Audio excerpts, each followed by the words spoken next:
So what we're going to do here before we kick this pod off is we're going to partake in some zero proof or non-alcoholic alcohol and give a little review. And then maybe sip on it throughout. How's that sound? Sure, why not? Yeah, he had no idea he was going to be involved in this. I knew this was happening. I didn't know I was going to be in it. But I wanted to jump in. But where else would you get this kind of content? Never, nowhere. Absolutely nowhere.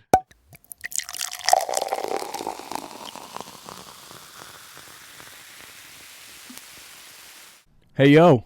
What's up? What up, dude? What's happening? Oh, you know. Nothing. Welcome back to the Who Effing Knows podcast. Episode 36. 36. We're flying. The official podcast of disgruntled fans everywhere. That's all I'm going. That's what I'm going with tonight. That's fine. What are we talking about tonight? What are we talking about tonight? You know, I wanted to. Well, we could probably start with this. Much like the Pels season,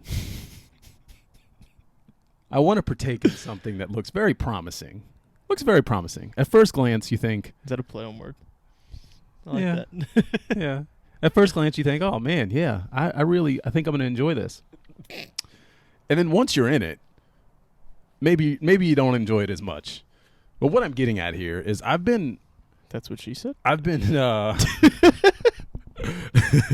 maybe. I've been intrigued lately Oh, God. with zero proof liquors and beers. And I know that sounds lame. Like growing up, I would look at that and be like, well, that guy's clearly an alcoholic who actually likes the taste of these things. So lately, Nobody. yeah, lately I like drinking while I cook or at a crawfish boil or something like that, but maybe I want to go to the gym later. This is not an ad. This feels like an ad now that I'm talking about it. If they want it to be an ad, It could be an ad. you can influence our opinions. So what we're going to do here before we kick this pod off is we're going to partake in some zero proof or non-alcoholic alcohol and give a little review. And then maybe sip on it throughout. How's that sound? Sure, why not? Yeah, he had no idea he was going to be involved in this. I knew this was happening. I didn't know I was going to be in it. But I wanted to jump But where in. else would you get this kind of content? Never, nowhere. Absolutely nowhere. People review food all the time, actual liquor, but non-alcoholic liquor, who does it? Yeah, we're lame. It's fine. What do you want to try first? All right, I've had this. You got a hazy IPA. I'm I'm gonna definitely do this not whiskey. going to like that. They got a hazy IPA. I mean, I'm going to try all of them, but I'm definitely not going to like the IPA. regular IPA. You got a pale, and you got a blonde. I like blondes. More of a brunette guy, but you know it's fine.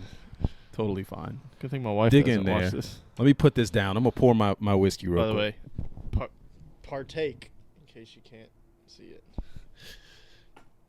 You should have took a picture. This could have been the thumbnail. Keep talking for a second. Okay. That smells like bourbon a little bit. It does. It looks like syrup. I'm It gonna be looks honest. awful. throw a couple ice cubes in there so we can see if it makes it look a little better. Hold on. I don't know if you can see this. Oh, it kind of smells like Full syrup. disclosure, how much did you pay for that? I don't even fucking know. I'm gonna be honest with you.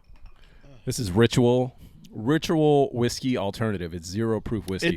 Listen, it smells like bourbon or whiskey. I mean, whatever. It's all the same. It sounds like bourbon. Sure. But does it taste like it? All right, let's give it the taste test. It smells like ass. Oh my fucking god! I'm gonna be honest. That was a waste of $20 or $30, whatever the fuck that was. This is awful. I'm sorry to Ritual whiskey folks out there, but Jesus Christ, I probably should have had you wait before I go to try this. I'm gonna go ahead and So we got Open the this up. blonde tasting notes. Partake Blonde is a golden, bubbly, and easy drinking brew. A full body and balanced flavor profile, making an instant classic. We'll be the judge of that. Jesus Christ, we can get rid of that. I don't love it.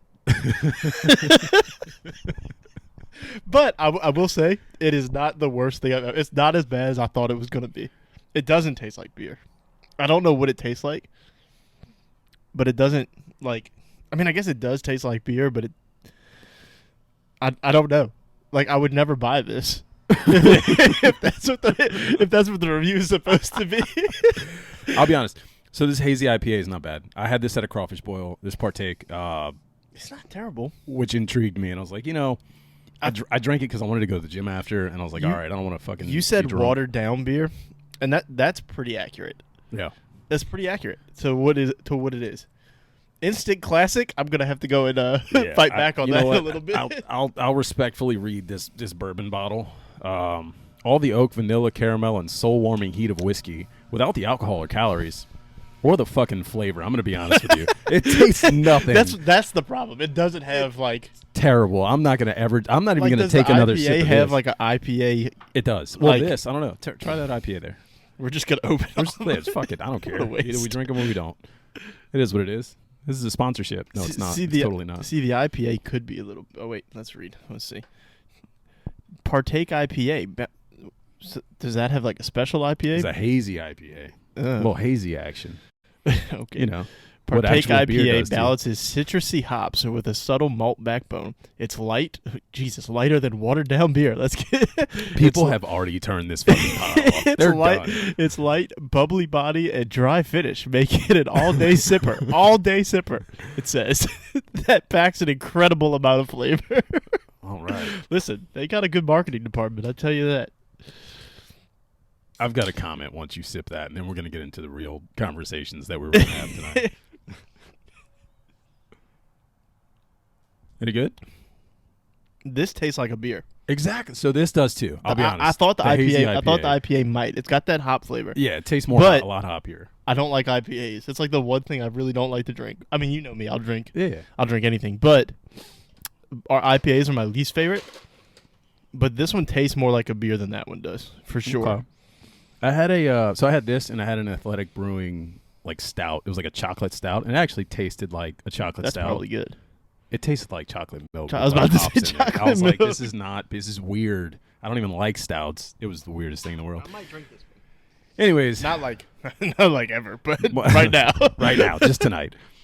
Much like the Pels season, zero actual bite to it. It's also about to go down the drain, like the Bell season. Oh, that fucking whiskey is definitely going. I'm not even gonna give it that. The fish don't need that. I'm gonna throw that shit in the trash. But yeah, That was fun. There's that. What a time. yeah. What a time. Welcome to the Who Effing Knows podcast, where who effing knows what you're gonna get. We're definitely drinking for real on the next episode because this is bullshit. I was trying something new. It's fair. We can make this a thing where we just review random terrible non-alcoholic liquors until know we what? find one we like. Reviewing stuff next week, not a bad idea.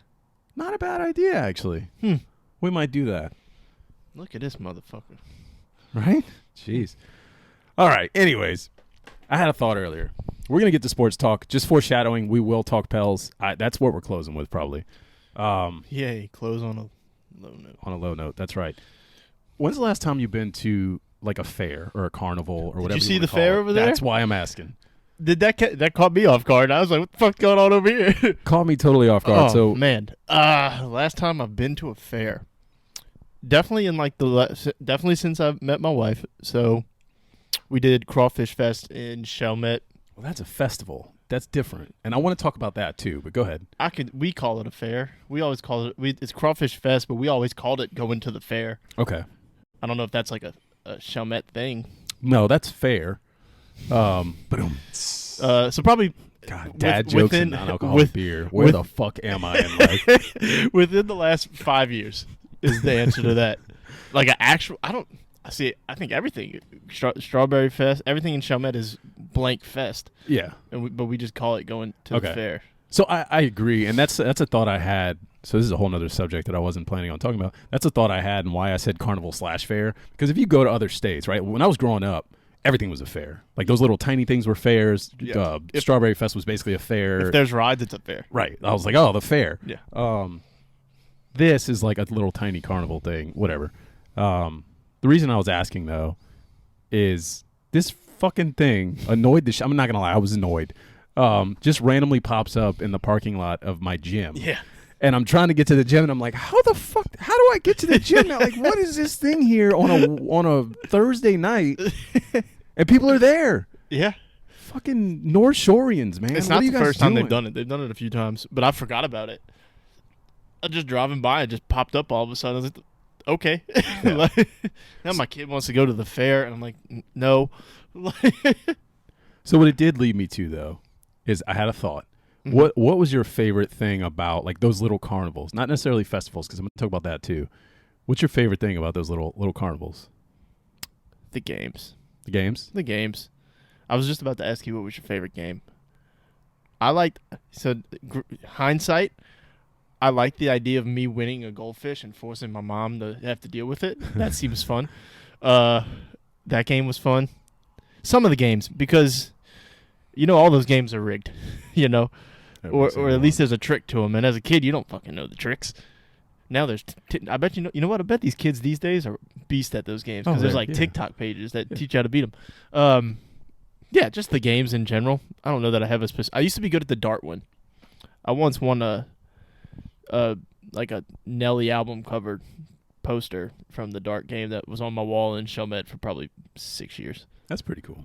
I won. It was a little like racehorse game where you had to like squirt the thing. Yeah, that's fun. I used to win that one all the time. Those are fun. Everybody sucks at aiming, I guess. The games are fine. I was a fatty when I was younger. I like the food. Like deep fried Oreos. Come on, man. Of or course. something like that. Courtney literally said, I want to go just for the funnel cake. Yeah, exactly. Like Yeah. something like that. Like that's the only reason to go to something like that. Chicken on a stick from a fair hits different. You know what I mean? Does. Or like the lemonade, like the fresh squeezed Yeah. lemonade with fucking, Yeah. I don't know, 10 cups of sugar in it. Like it comes at you different. Yeah, as a kid, obviously, I like the rides. Now I don't know that I'd ever get on one of those. The Scrambler was It's the not only even- thing I even Yeah, liked. it's not even like I love theme parks and rides, but Mm-hmm. as an adult, you realize carnival rides are sketchy, and you don't want to get on them. Risking your life every time you get on one of those things, these traveling circuses. No, but anyways, that aside, I thought that would be fun to talk about. It's festival season 2 right You got now. it. You can do it. French Quarter Fest. Yeah, I can do it. I'll get it out. French Quarter That's Fest. what she said. No, she didn't tell me to take it out. God, I have family that watches this. I hit my son with one of those earlier. Sorry. French Quarter Fest Uh-huh. is this weekend. Okay. What's your favorite festival? New Orleans Festival or like In general, I mean, so Hangout.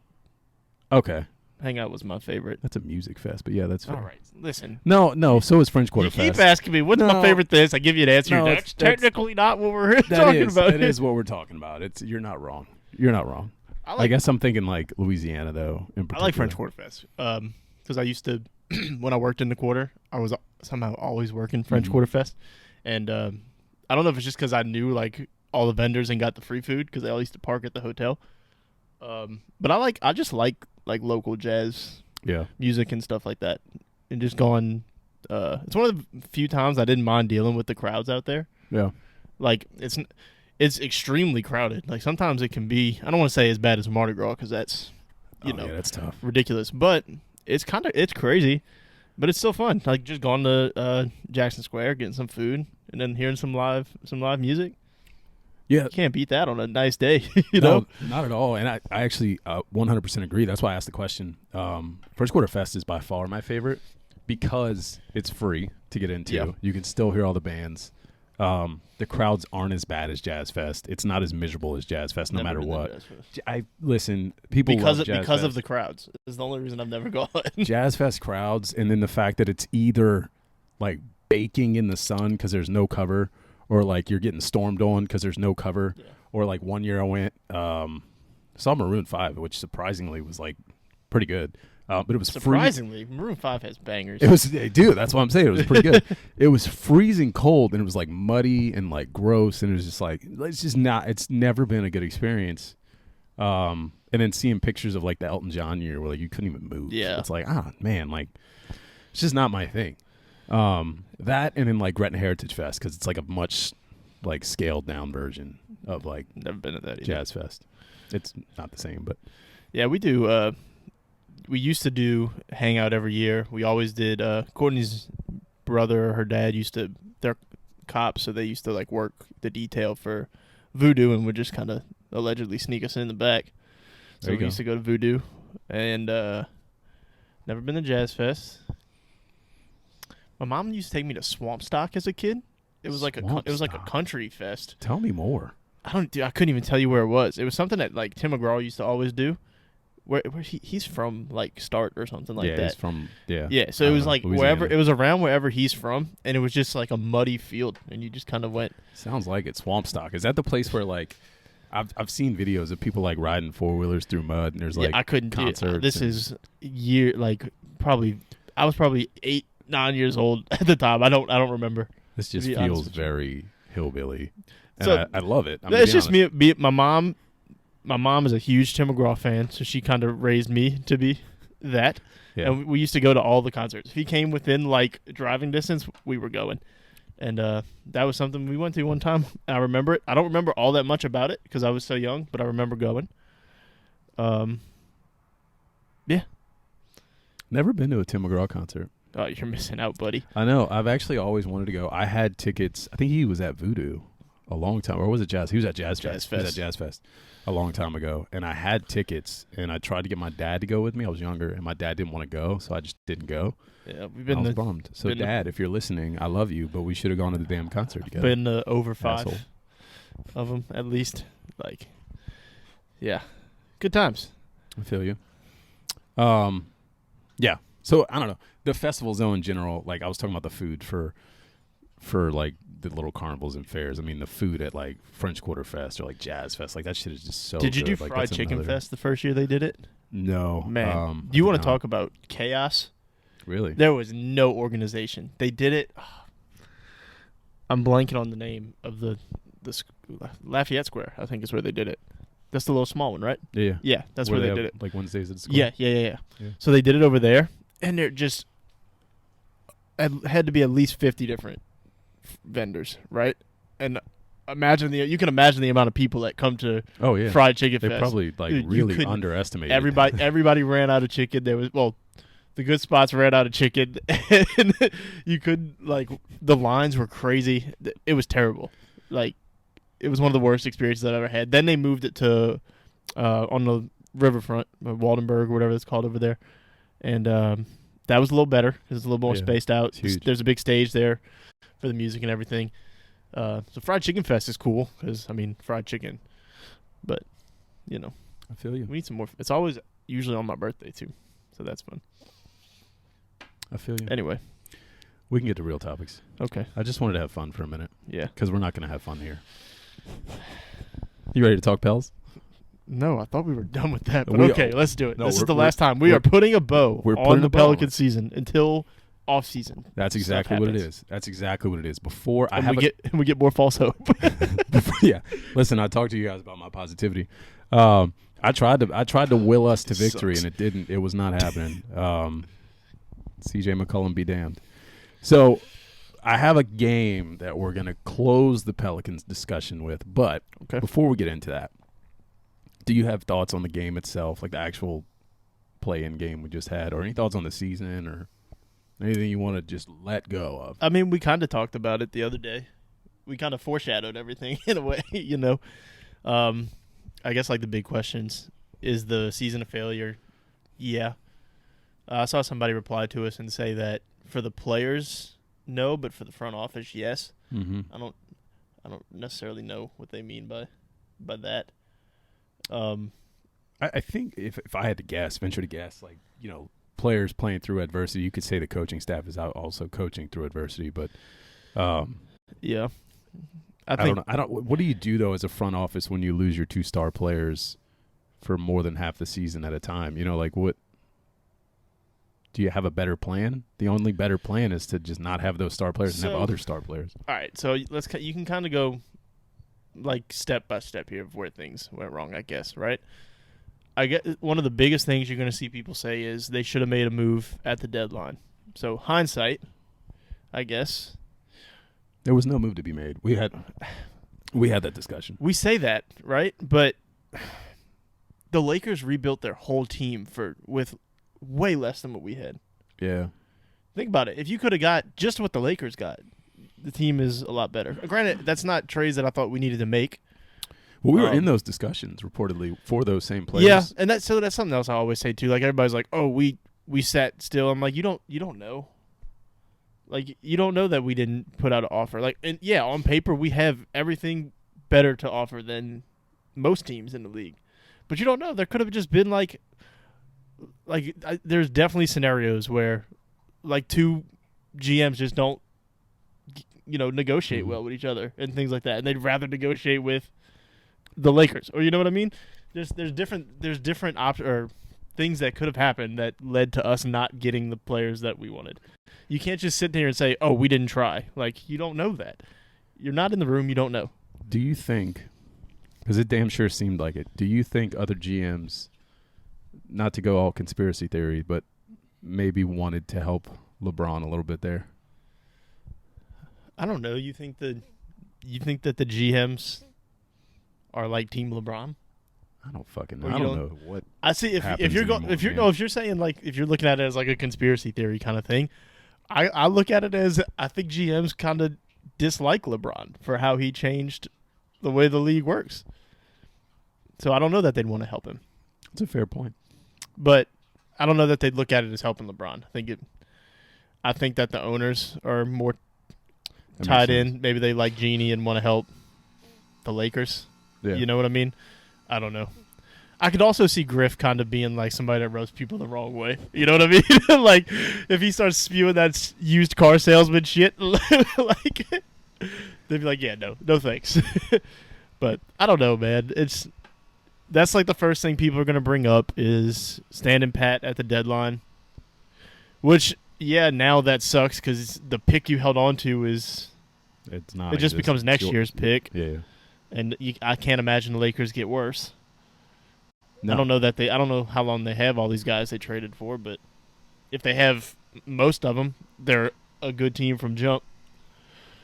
So that pick's kind of useless. Now you're moving on to the Bucks picks, which are pretty useless as long as they have Giannis. So it's like all the assets you have are now you're just down to your young players. Right. Now you're just a young team with promise, without the Yeah. assets. To Granted, I mean, first round picks have value no matter Sure. what, right? Sure. Because people are going to take it. I mean, the year the Lakers had we got the Lakers' fourth pick. Like, I don't think anybody expected. Well, I guess they did because the Lakers were terrible then. But you know what I mean? Like, you never know when one player gets hurt and that pick becomes terrible, right? So, first round picks still have value, but it doesn't have the value it had at the deadline. So, I don't know, man. I agree. That I don't. sucks. This whole trade conversation, like I'm not. It is what it is. But as far as the season goes, we asked, was it a disappointment? You kind of already answered that. I think depending on how you want to look at it, if you want to do the silver lining thing, you could point to a lot of the problems that we overcame. But the fact that we finished as the 9 seed and didn't even make the playoffs, and last year with this same team, we made the playoffs and took the Suns to 6. It's frustrating. That's it. I think that's the word. It's and frustrating. not even this. If you really look at it, we're a better team because you got the same pieces. You're missing Jose, which is a big deal. You're missing Larry, which is a big deal. Yeah. Because I think if you have Larry instead of Jax yesterday, that helps you a little bit. For sure. Now, I mean, there's other things that happened during the game, right, that could have led to a win. But you have Trey, who is like exponentially better than what he was last year, and then Herb took another step. So you got the same team that is a little better. Bi was playing great last year at this time, but he was on a different level this last month, right? Yeah. So, it's again, it's injuries make it tough to. It's not an apples to apples thing because of that, but Okay. I don't know, man. We'll just. It's a wash. We'll call it a wash. It's What I do wanna disappointing. ask- That's the end of. It's the answer. disappointing. It's frustrating. What I do want to ask, and something that I have seen a little frustration with, that I think this part's a little warranted, and I have questions about. I'm not going to talk about it through the offseason because we're going to see a lot of articles and opinion pieces about Zion and all these other things. But I do want to call attention to a tweet I saw about Zion doing windmills in front of the fans before the game. Just kind of the audacity there. Like, hey, I'm not playing. I'm not ready to play, but I'm going to do windmills in front of the home crowd. Yeah. Like, do you have thoughts on that? Does that frustrate you? Because it frustrates me a little bit. I'll be honest. It does. I mean, Yeah. I was going to say to kind of even go a little deeper into that. I mean, obviously we still don't know why he didn't play, right? Like we assume things. You hear one thing, but then you hear another thing from somewhere else. You hear the stepdad's angry about the weight clause. You hear all these random things, right? Like, and you don't really know. But then you see him windmilling in front of everybody, and you think, "Oh, he's fine." Now, did he look a little slow in warm up? Sure. So, yeah, the windmill specifically is what does it, because just those dunks like that's got to be part of what he, him testing out what he can do. That's a major part of his game. Right. So trying to dunk before the game is not. It is what it is, and you can tell. Like anybody who watched that and was like, "Yeah, he's good." I don't know what you're watching, because to me, when I first saw it, I was like, I don't know how much effort he's putting in, but dude was barely grazing the rim. You know what I mean? And you can tell and not even not to fat shame or anything. He put on weight. It was clear, right? Yeah, of course. And that's expected. I mean, I guess there's things you can do while you're out to minimize it. We don't know what he was doing, but to imagine that. Imagine that he's not going to be a little out of shape after not playing real games or even practices for 3 months is, it's kind of ridiculous. For sure. Not going to happen. It's going to take anybody time to at least get back to playing shape. Right. Now you can question the fact that it was a hamstring strain, and why does it take 3 months to come back from that when some people come back from it in a month, but everybody's body's not the same. It is frustrating though to see the windmill thing, and a lot of stuff kind of goes through your head when you see that, and it's like, in a way, it's kind of like me being like, all right, maybe that's him saying, showing everybody I can play. Right. They won't let me. You know what I mean? Yeah. There's that goes through your head. It's also maybe he's just seeing what he can do. Who knows? Maybe that's how he judges whether he's at his peak or whatever. I don't know. But yeah, to see that before the game, and it's just the optics of it is. It's tough. It's tough. It's tough with your superstar showing the fans, so to speak. I mean, he's probably not thinking of it like that. Like you said, he might just be seeing what he can do. I don't know. But showing the fans that you can throw down a windmill right before a play-in game, the last game of the year, basically, it's a win or go home, and then you're not suiting up. It's tough to see. It's bad. The optics are bad. I don't know if you said that. You might have said that. The optics are bad. We don't have to dive in too much deeper than that. Yeah, Listen, I tweeted, I will wait for Zion until yeah, right? He's when it comes to a guy like that, you don't trade that guy no matter what. You just wait it out, and if it doesn't work, it doesn't work. It just is what right. it And is. dude, and even if you, maybe just to play devil's advocate, you take some call, because I saw Schmidt in a thread saying that because he replying to what Perk said today on First Take, which wasn't, as far as things Perk says, not the most outlandish thing, but I was reading through the comments, and I saw Schmidt just reply to somebody and say, at this point, I think you essentially said you have to take calls, whether it means you make a trade or not. You at least listen, and maybe if somebody offers you some kind of Godfather offer for him, maybe, just to play devil's advocate. I still want to hold on to him, but in that scenario, maybe you can get off of it. But no, I'm with you. I don't want to trade him no matter what. And even right now, I've not bashed him at all, because until I know for sure that he was I don't want to play. When I know it was his decision, then maybe I start being like, what are we doing? Right. You know what I mean? Right. But I saw you liked it. Nobody's talking about that they said during the game that he wasn't actually cleared to play. Yeah. Now, whether that's a cover-up, Yeah. I don't know. That's the thing. You don't know. Yeah.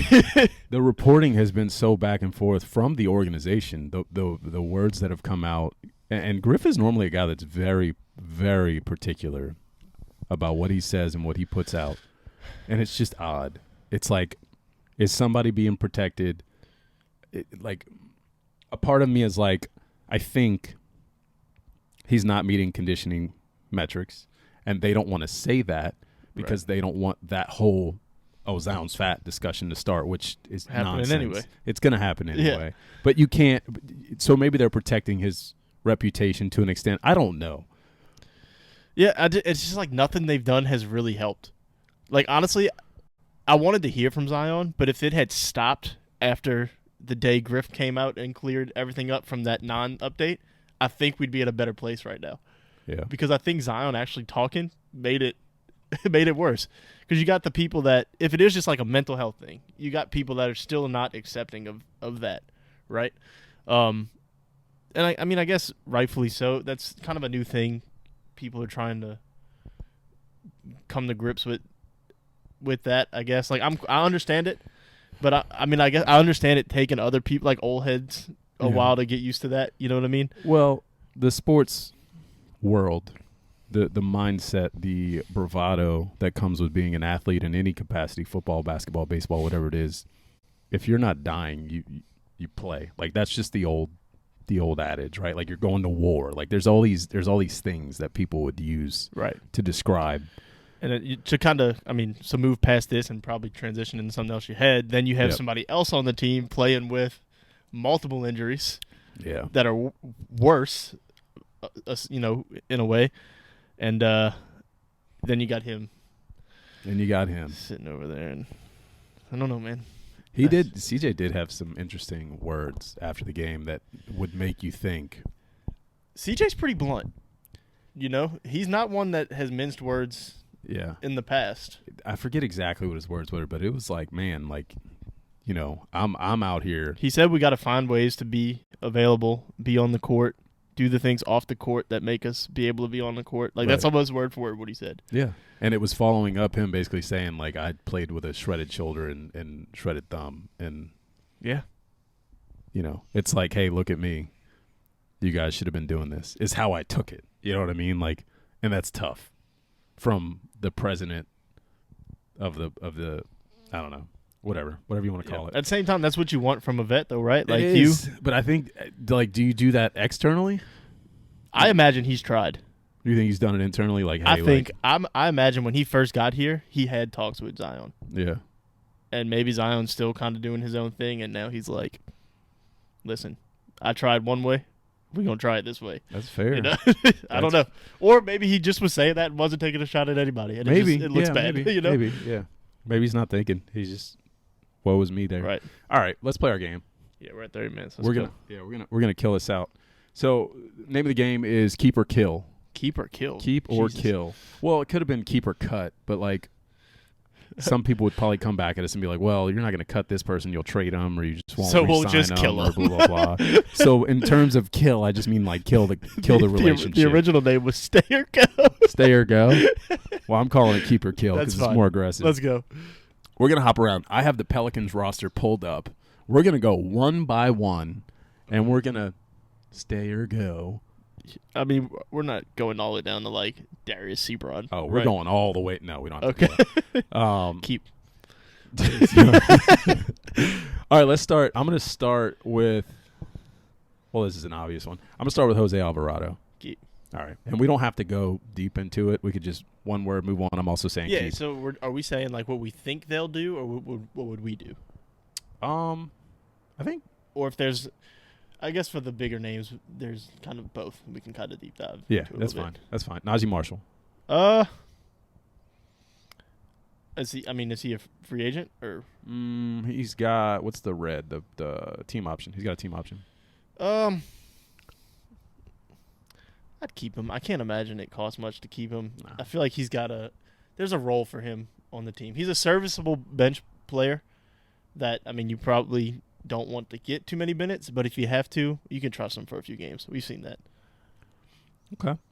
Yeah, listen, there's going to be guys at the end of the roster that aren't here anymore. Yeah. But at the same time, if he were to go, like, you understand it. Because you can upgrade. You definitely can upgrade that. Herb Jones. Oh, yeah, you're keeping. Okay. Here's one my wife's going to hate. Willie Hernan-Gomez. Old Billy. I think you let him go. He kind of wanted out. I think he's gone. Yeah, I think he's gone too. I think he's gone. Trey Murphy. He's obviously staying, and I wouldn't trade him for anybody. Like, there's no way. He's on like a rocket ship right now. I agree. That's one of the few like bright spots going into next year. Like right now is what his game is going to be. Absolutely. It's very exciting. Yeah, I think you even saw it down the stretch there. Like he's basically he should have been your number 2. Yeah. Especially with CJ being so hobbled. Yeah. Like Trey, they should have been drawing up plays for BI and Trey, not BI and CJ, and it felt like they were. Yeah. Anyways, Kyra. I like Kyra. I want him to stay, but again, I think you can upgrade. You got to dive into Dyson. I think Dyson's potential is a little higher than Kyra's. I liked what I saw from Dyson at the beginning of the year, and if he can get back to that as like a baseline, then I'd rather just roll with Dyson because I don't think you can go with both Hev and Jose. Yeah, not enough minutes to go around there. No, I agree. I do like Kyra. I wonder where the minutes come from. I think it's easier to swing a trade, but I don't know what his trade value is. Yeah, that's what I mean. Like when I say cut or move on, whatever, that in some capacity, how they go, I don't know. Garrett Temple. You listen. I like the idea of him being like the Udonis Haslem role. If you can convince him to move to like a coaching role, why not? You know what I mean? Or like he does it.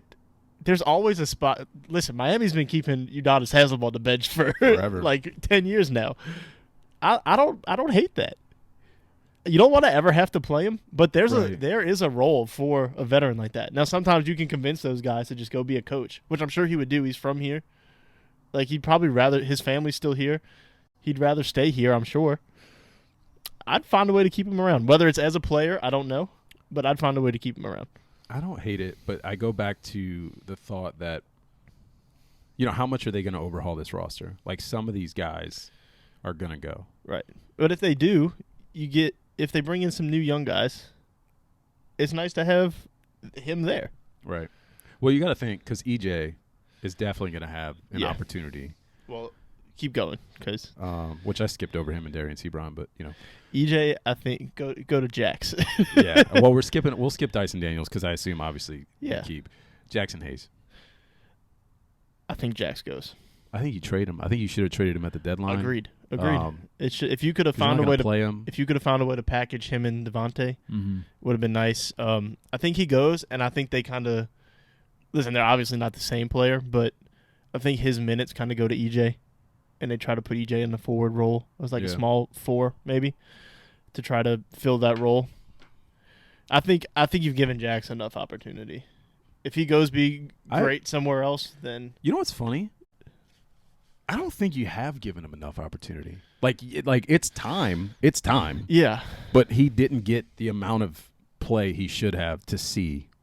But at the time he did, there'd be a few games a year. There's always that stretch, right, where he had a couple games. But it was never like 10, 15 games in a row where you're like, all right, we can really roll with this. Like he never was consistent enough to be like, if we were a bad team, like just a bad team, you'd know if he was what you had in him. Yeah, I think there's definitely trade value there. I don't know how much. Yeah, there's something there. Larry Nance, you got to keep Larry. I like Larry. I think just culture wise, he's a good vet. He deals with some injuries, which is tough. But I mean, it's only tough because everyone deals with injuries. Yeah. So like Larry being another one. He's like we talked about it earlier in the year. He's got to be one of the best like backup bigs in the league because there's not a lot of.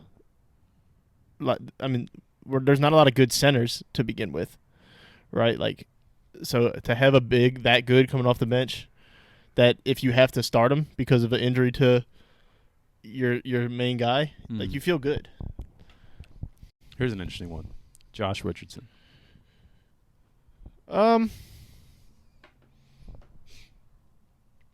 See, this is so tough because it's like, what are your other options? Like you don't know until you know. Right. As right now, I like Josh Richardson. Like I look at, there's no way he costs a lot of money. 12 mil. He's making 12 mil right now. He ain't gonna make 12 mil again. I was gonna say he's a free agent. So, like maybe you try to bring him back, but then again, he's just like a defensive specialist, kind of, right? There's plenty of Josh Richardsons in the league. Yeah. So you probably let him walk, and maybe you get somebody else in here. People might kill me for this, man, but. Let him walk. I didn't see anything out of Josh Richardson that told me, oh, we need him. If anything, I saw the opposite. He makes boneheaded plays. Yeah, he gets dumb technicals. He's a good defensive player. He's a good defensive player, but he's also like his talent is not good enough for him to make the dumb plays that he makes. Do you think he was an upgrade from Devontae? I think for what this team needed, yeah. I agree. Yeah, I do. I don't hate that trade. Yeah, no, that trade. I mean, you didn't give up anything. Right. Zion. I'm keeping him, man. Yeah, I don't think that's not even a question for me. It would. I mean, listen. In order for me to eventually get over that move, it would have to be a haul. I mean, a haul. You know what I mean? Yeah. I mean, I don't even know what the haul would be there. Like, right. You were talking about a Godfather offer, and I was trying in my head to think. Yeah, I don't know the what you would. Only thing that came to mind, and this would never happen, is if Luka is that disgruntled in Dallas, and it's like, hey, let's just swap these stars. And that's like, I don't see how that would even happen because I don't think Dallas would ever do that. I was just about to ask you, at this point, do you think you can just give, like, you're going to have to give something with him? Yeah, right? That's what I'm saying, because he's, like, the potential versus the... I'm trying to think of other stars that could possibly be available to see how far down you'd be willing to go. It's like, obviously, it's they're tough. So obviously they're not going to do it anymore, but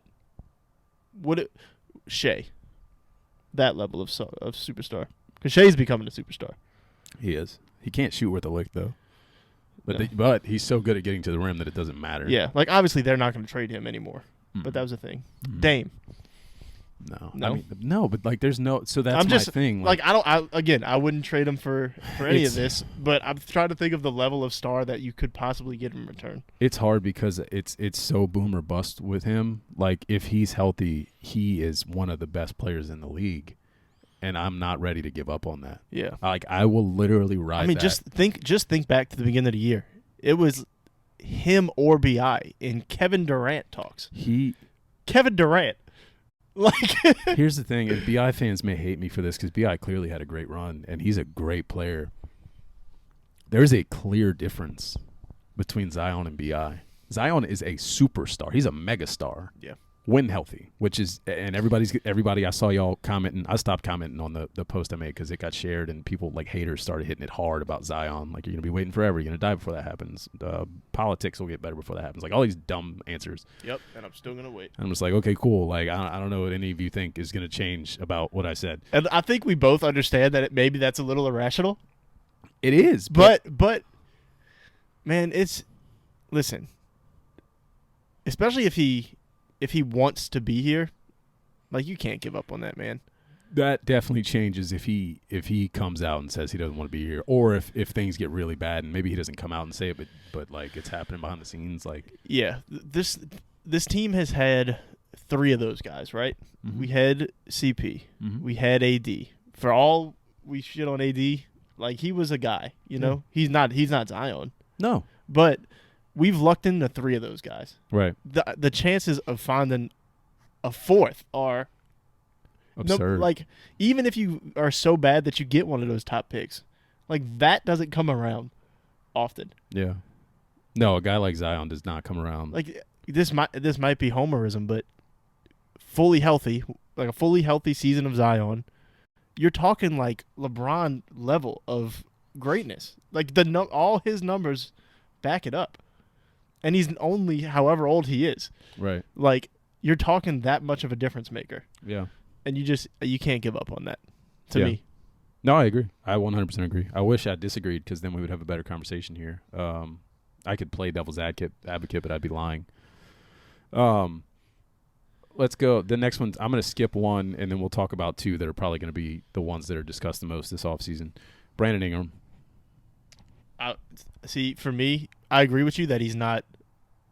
He part-time superstar is such a good thing. If Brandon Ingram is what he alluded to the second half of the season that he thought he got a lot better facilitating. Oh, he if did. that becomes his game all the time, that's a different level of player. It was amazing. Right. That's superstar. That last Yeah. month of the season is superstar. I still want to see. I want to see it over a stretch of time. I want to over see a full season. I think it like. I want to see impactful plays on defense from him. Yeah. And I'm nitpicking now. When the team, Zion's the same way, right? But when the team was rolling in December, everybody was making defensive plays. Yeah.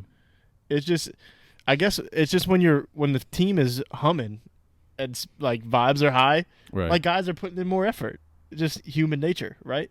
And I've heard things about how like Jason Kidd would talk to Luka and be like you don't need to be a great defender. I just need you to get in somebody's way. Right. Like that's all we need from from all of them, right?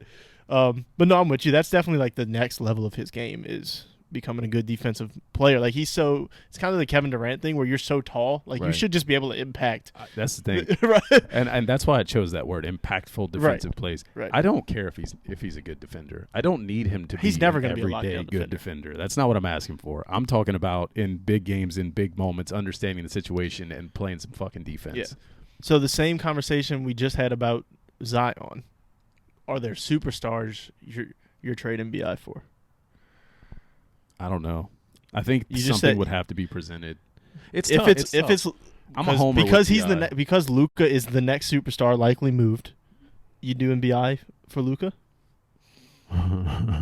That's tough. People- You know how I people- feel about Luka. People will kill me because I love Luka. I love Luka. I really, really do. And I think you go back to the conversation you had with Kevin Durant, right? When given the opportunity, you always pair a superstar with a superstar. It doesn't matter. Is Brandon Ingram a superstar? That's how the conversation came into play. And I said, I don't think he's as big of as a star as Kevin Durant. He's not as big of a star as Luka. But do the play styles mesh?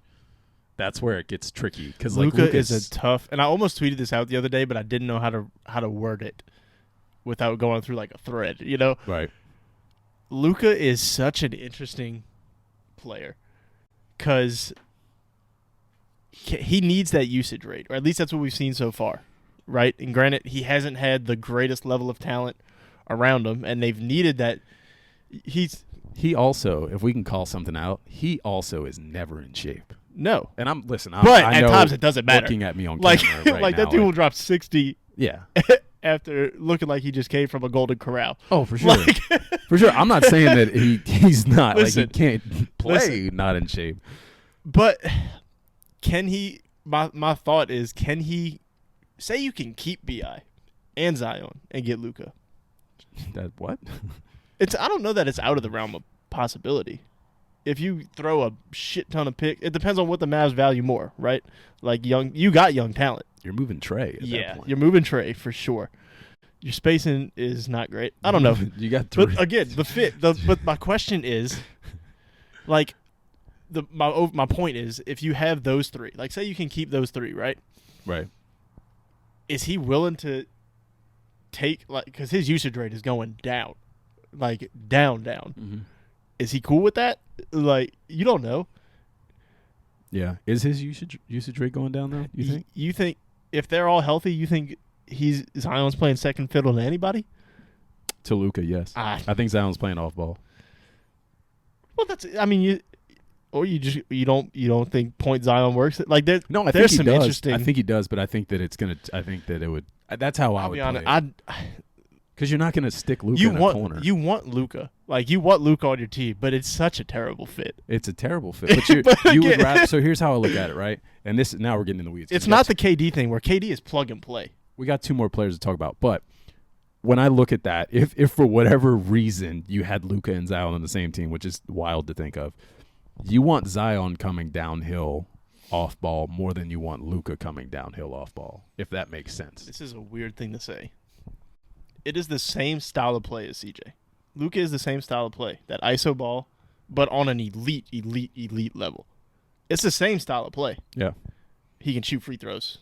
One can't. But and he's a better passer. Like he does things better than CJ. Like it's not anywhere close to the same level. But you get what I'm trying to say. Yeah. You'd be subbing CJ out with a more elite version of CJ. So does that work? Do those three work? We don't know. True. We They were the still one don't seed? know. They were. And the offense was rolling. It when was. those. They had great. I think they had a phenomenal, like 126 offensive rating, like 106 defensive rating, or something like that. Whatever you want to. And the thing with having the three bigs isn't necessarily the three of them on the floor at all times, right? It's the ability to be able to stagger them and have, at the very least, one of them at all times, but more than likely two of them at a time. So really, two of them need to work Yeah. because you're probably going to have two of them on the floor more often together than you're going to have all three of them on the floor. Like opening and closing minutes, you're going to have all three. But throughout the game, you're going to mix and match. Yeah. So as long as two of them can work, it's going to take a lot of offensive creativity, which is a whole nother conversation that we don't have time for right now. Right. When it comes to the coaching staff and getting creative with drawing up plays for your best scorers and making it work. I don't want to have to be the guy to do it. You can probably do it, but like, no. I mean, and it's a pipe dream anyway. Like, listen, I've made it clear I don't love Luka's game, but at the same time, yes, I love. for sure, I want him on my team. It's fucking Luka Doncic. Like if you say no, I'm gonna look at you crazy. Yeah, no, you always want him, but I don't love his game. All right, we got two more to talk about, and Let's we got stuck up on one I didn't think we were gonna. Who were you even asking me about? Brandon Ingram, and then we went down a rabbit hole. Yeah. I thought it was just gonna be a yes and move the fuck on. Well, it is a yes. To be clear, it is a yes. Yeah, you keep him. Not even a question. That is a question to some. Yeah, well, that's fair. I mean, it depends on we're moving past it. Do you want to do CJ or Jonas first? I think there's a conversation for both. You choose. All right, let's do CJ. I'll be honest. I think if you can, and listen, you preface this by saying I love CJ for everything he did for the team to now, and I mean I've made it clear since yesterday how I felt about how he played yesterday and throughout the season. I'm glad he toughed it out, all of that. But if you can get, I think that contract ages poorly. I think his game ages poorly. So if you can get off that contract to upgrade, like a clear upgrade, yeah, I do it. Like, if you can, and again, I don't know who you can get. You package CJ. CJ gets packaged with somebody if you're actually going to move him. Yeah, for like a superstar. That's like, what I'm thinking. Like if it's, and it's all pipe dreams, but like if it's Dame, like yeah, I'm packaging. How crazy would that be for CJ to get traded back to Portland for Dame? But leave Dame alone. By the way, Dame does not want to be traded, guys. Listen, I don't know. Him and Bradley Beal are just going to wallow right in their fucking misery for years. You know what? Maybe it's not misery. That's a good player. That's a good player to throw in. He's not getting traded either. Right, but no, on that level. Yeah, that's fair. It's a good player to, like, if you're upgrading from CJ to Bradley Beal. Okay. Yeah, I guess. Yeah. What about? Here's one because I don't love this guy. Bam. Well, that goes easily into the next one. So my answer for CJ, which you haven't really given your answer for a lot of these. You kind of just. I know. I've just been letting you talk. Yeah, you let me get into the trouble, which I don't care. Like my feelings are not hidden ever. My feelings about CJ. I could go on a rant about CJ, but I'm not going to do it. I think the thing is, in my head, I was like, we could just do a quick yes or no, but then like a lot of these are going to take conversations, so it's just like whatever. Like let's just talk about. Well, I feel like I've exhausted my thoughts on CJ, which listen. All right, I'll get my thoughts on CJ. These are you should have a conversation about these two. Yeah, you should definitely have a conversation we'll be all right. about CJ. I think that what he brings as a vet, I really do like. I really do like his leadership ability. I like that he calls out Zion and BI or whoever. Yeah. You know, I like that he does that. I don't like. I know. I just want to I wanted to be clear that none of what I knock is him as a. I know what you knock as a player. As a person. I'm about to knock the same thing. Go ahead. Go. Let me say it. Go. What I hate about CJ is that the ball sticks. He looks for his shot before anybody else's, and his shot selection in big moments is fucking abysmal, it seems like. And maybe it's just me with like the way I've like this year in my mind. I don't know, but like it's frustrating. It's very frustrating to see a guy who's lauded around the league as a phenomenal scorer, which he is. He's a great one-on-one scorer. I've seen him cook dudes and like he's a great player. That's not a debate. He is a great player. It's just so tough, and I don't know if it's like the plays that are drawn up and we're just fucking like freestyling eventually. But like even last night, I forget there was one possession where it was like early in the shot clock. BI had been rolling. We get a steal, and CJ does his dribble pull-up and doesn't even come close. And it's just like the flow of the game that was not called for. The floater, I didn't hate. I know you hated that. It's There was 'cause 3 seconds left or something like that on the shot clock. There was when it 4 went up. seconds. 4 That's, seconds. That's an eternity to get the ball to Trey 2 feet away I and didn't- put up a shot. I didn't think. I know that you were saying Trey. I didn't think that guy was that far off of Trey to where because Trey hesitates. Trey would have caught that, and his trigger in that area is not as quick as you would think. I'll do that. I've watched that a million times. Shea is between Trey and the baseline. Yeah. And the second CJ starts to turn the corner, Shea drops down. He did. Trey is the most just- wide open I've ever seen Trey. I didn't think it was as egregious as you're saying. It's egregious. But the cut that Jackson missed, which I don't blame Jackson because, I mean, you should. He's in the game. Like he's got to make the play. But like Jonas You- makes that play 10 out of 10. 10 out of 10 times, which leads us to the next Yeah. person on the list, Jonas Valanciunas. A lot of people are going to say get rid of him. I want your thoughts.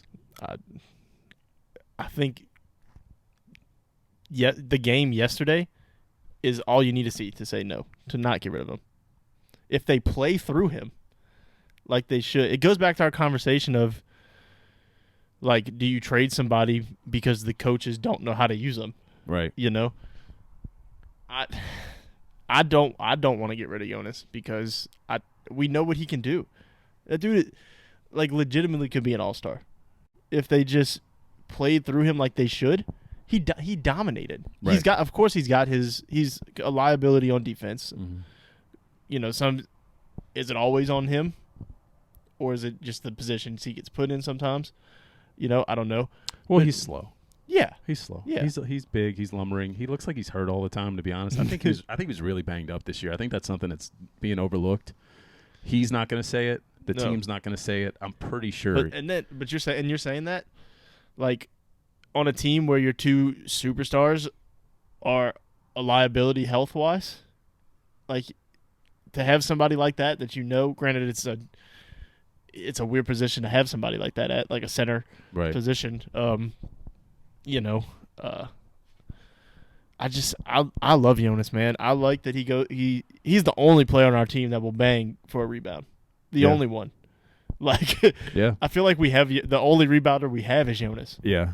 And I agree. if you get rid of that, now if you're upgrading, so we just said Bam. If you can get Bam, I don't like Bam. I don't think Bam's all that great of a player. I think he's a little overrated. Yeah. But if he fits the style, like if you can upgrade him for somebody on the same level of Mhm. talent that fits more what Willie wants to do, then I guess you do it. But I don't know. I've been in the boat that this team, if you kept this same roster together, and of course health permitting, this roster is good enough to win whatever you want to win. But do you think that the front office is ballsy enough to roll that same roster out next season? would it shock you? It Would it shock It you if would they shock came out me. and said, would shock me. if we can just stay to be It would honest, shock they me. might not have a lot of options. As far as the stars go, Well, as far as the stars go, no. like, But it would shock me. it's not as easy, I think, to get off of some of these guys that people want to get off of. Like, you can get off of JV. Somebody would trade for JV. So that's if I give my answer for JV real quick. I was just going to give a short keep. I wasn't even going to expand. Yeah. But I will expand a little bit. You keep at least through the trade deadline or to the trade deadline. You see where you are, and if things aren't working, you move him. He's tradable. I guess what I'm trying to yeah, he is tradable. There's a lot. I mean, I want him though. I keep him even if he's off. The I would bench. say this outside, like, list your guys that are untouchable, Well, completely untouchable. you go Z. Well, it depends. Like untouchable, unless it's like a Godfather offer, or just just definitely not moving. No matter you're not what. like, all right. There's a superstar that is available. It's known he's available. You got to put out your best offer. It's Who situational. are It's you situational. not willing to trade? But I say, if gun to my head, I say obviously Zion, Bi, and Trey. Like those are the three. Everybody else, I am willing to move. Now there's a conversation about each one, and it depends. And even Bi, like there's a conversation, and even Trey, like you know what I mean. Like I think Zion, whatever. Zion is the only one that I'm absolutely not. Nobody. It doesn't matter. And that's probably the craziest thing in the world to a lot of people out there. But that's just how Yeah. my brain works. Yeah, I mean, I think the only one that you're really leaving out is Herb, which I'm willing to move to for the right guy. I love Herb, but he's 25. He's going to be 26. No, Like, no, I didn't. I'm saying that as like of the big names on the team right, that have value. right. He's the one, and I'll be honest, I don't know that he would have that much value in a trade. I love Herb. I don't want Herb going anywhere. No, I'll be very clear about that. Let's be honest. Like you don't want most of this team going anywhere. Right, Like we love this team. right. It's just something's got to fucking give, man. But my overall question would be, at what point do you look at a team and say, this roster is talented, top to bottom? Is it coaching? Like how quick can you start blaming coaching? Because Willie, I love Willie, but he's got his flaws. Like there's, it's very interesting. He definitely has his flaws. Coming out in the playing game, I was a little frustrated with Willie through the close of the season. I was just like, man, I don't know what's happening offensively. I don't like the way our team is playing. We seem very lackadaisical in every area. We were on a win streak, but it was only against bad teams. The play-in game, those guys looked ready to play. They had a good game plan. Now, it kind of fell apart. There were adjustments made on the other end, and it was a good game throughout, and we just didn't fucking win. It is what it is. Like, I think he needs some assistant coaches. I was going to say, some better assistant coaches. I am not ready by any means to give up on Willie. I agree. At all. Like, I don't know how else to say that. But I do think that there is something to, like, listen. There's a window, right? Like, there's a window for your team. Right. And, yeah, you give – he's a first-time head coach. You give him – he's gotten better every year. He's gotten better every year. The team has, record-wise, gotten better every year. And he's done it going through – like, his worst stretch was when the team was just in complete disarray. Yeah. Right? Yeah. And you can say a good coach makes a team like that look competent, I guess, because we just talked about how they looked like they didn't know what they were doing. When the Warriors didn't have Steph and they didn't, like, if you look at these teams that don't have their star players, like, they don't win games. It just is what it is. Right, but like we just said, it's not even necessarily about the record, right? Right. They looked unprepared some nights against bad teams. And if we're in a position where you win one of those games, you're not even playing last night. I think. Right? Like, this is me playing devil's advocate a little bit. Right? No, and if I could go against it, I think that the thing I look at there when we're talking about coaching, like at what point do you look at the coaching?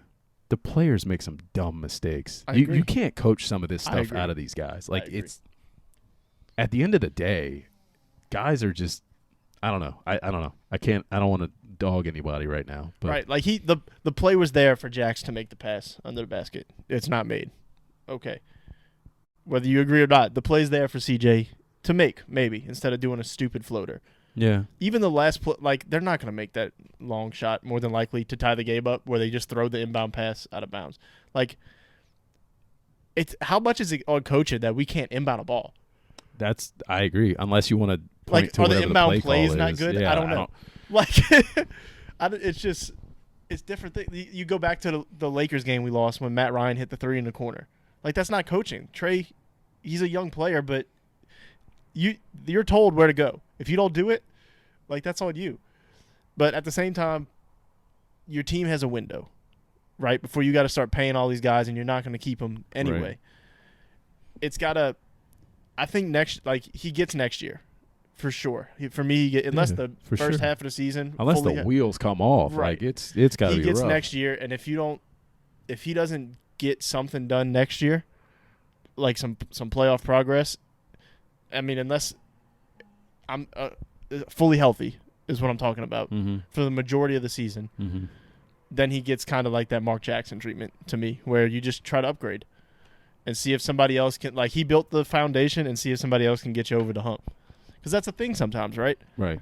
Like, I don't know, but I'm still all in on Willie. We went through every player. We had to go through the coach. We had to go through the coaches too. You're right. Oh, well, there's more coaches, but yeah, I don't know. I think he needs. We need like some good offensive.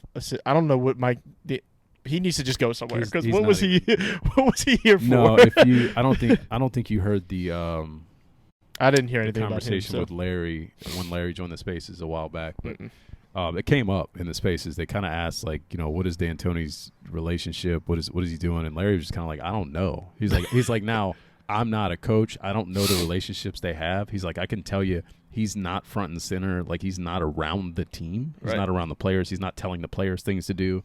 Now, if he's telling the coaches things to do, I don't know. He was like, but honestly, like, we don't see him. We don't. Like, I took it as, like, he's not connected. He's not really doing anything. Like, you look at all these, like, you look at the Warriors, the Bucks, the Suns, like, all their assistant coaches get poached at the end of the year for a reason, right? And they're always consistently good teams.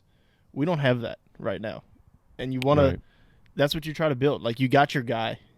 Whether it's him, I don't know who's hiring. Whether he had all the decisions on the staff or whether that's Griff. Like, whatever needs to be done to get those guys in, like, to fill out the rest of it. The only other good coach we know we have is Fred Vinson. I think Teaspoon. Yeah, well, yeah, Teaspoon, of course. I'd try to keep. I couldn't even name the other coaches. That's the thing. Yeah, that's what I don't know. And that's my fault. Corey Brewer is something. Yeah. I don't. That's true. I'm sure we're missing. There's a bunch. Names, yeah, but, there's a bunch. There's a bunch of other guys that we're not naming. But yeah, I don't know, man. Just to wrap it up, it's disappointing. At the end of the day, I didn't think we were going anywhere. I didn't either. I really didn't. I know you were playing. I know you didn't either. You being your little positive. I didn't think we were going anywhere. But you had to be positive, Patty. I get it. But there was the point in that one podcast where I was like, listen, and I was like, I won't say this. I think I said I'll never say this again, and here I am saying it again. I didn't think that team was good. I didn't think we were going very far. I mean, I didn't think we were getting through last night. I really didn't. It just I thought we had a chance, and there's something to, like, we joke like the vibes were off. You know, there's something to that. Like, just all the negative stuff about Zion and just, I don't know. It just felt like things were about to crash and burn. Yeah. And well, we got our frustrations out. So if you made it this far, Jesus Christ. But I appreciate y'all. And that's really all I have to say about that. Yeah. In my best it was a good Forrest Gump interpretation. Or, yeah, whatever. I can't even talk. I don't like that we ended like that. That makes me sad. Which is crazy. Because, like, I don't even – like, I love the Pels. I'm a diehard Pels fan. But, like, basketball is not anywhere near my favorite sport. So, like, it doesn't hurt me like a Saints loss does at the end of the season. But it still sucks. It sucked. There was so much promise. It sucked. The Pels are by far my favorite professional team. So I hope that whatever happens in the offseason – to wrap this up, to end it completely. Yeah, you're talking still. I'm sorry. I'm trying to get I want away to say from this. Like, shit. shout out to – this team was terrible at the end of the year, and they were still packing the arena. Yeah. I hope that no matter what, that continues. Yeah. Right? Like, I hope the city still buys into this no matter what. Like, I just want that fan base to be established, and we'll be good. Like, keep this culture around. I think it will. I think you'll see it. You know, unless the team is just abysmal. Like, people are going to be packing the place out. Yeah. You know, the days of my $250 courtside seats are long gone, and I'm so disappointed. But it's fine.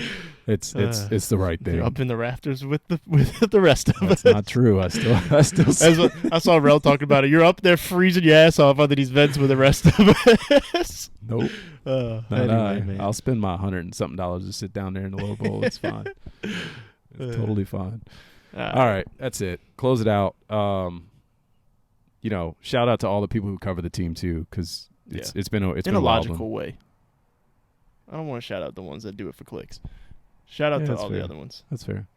Especially Rel, friend of the show. Yeah, absolutely. Until next time, if you stuck with us this long, I really appreciate it. You know, follow, like, subscribe, all that fun stuff. Yeah. You can follow me at ThePattyV. At the Dave Rainey. Follow at Be in the Know. Follow at Who Effin' Knows. Follow Sports Chrissy. Yes. Shout out Sports Chrissy. Shout out to her because she covered the games for us, good or bad. She did. And we'll get her on here soon. We'll talk about some baseball or some other stuff. She's more than a baseball fan, but it just feels natural to talk baseball now that we're in the swing of it. You'll probably get a lot of random shit here too. Like I'm just gonna have fun with this. We're just gonna talk. We got something special coming next week. Yeah. Stay tuned. Next week should be fun. But yeah, we got our Pelicans talk out now, so we don't have to talk about that next week. Don't expect it ever again. No more. Well, you'll get it eventually, but it's gone for now. So, yeah. Till next time. Go Knights.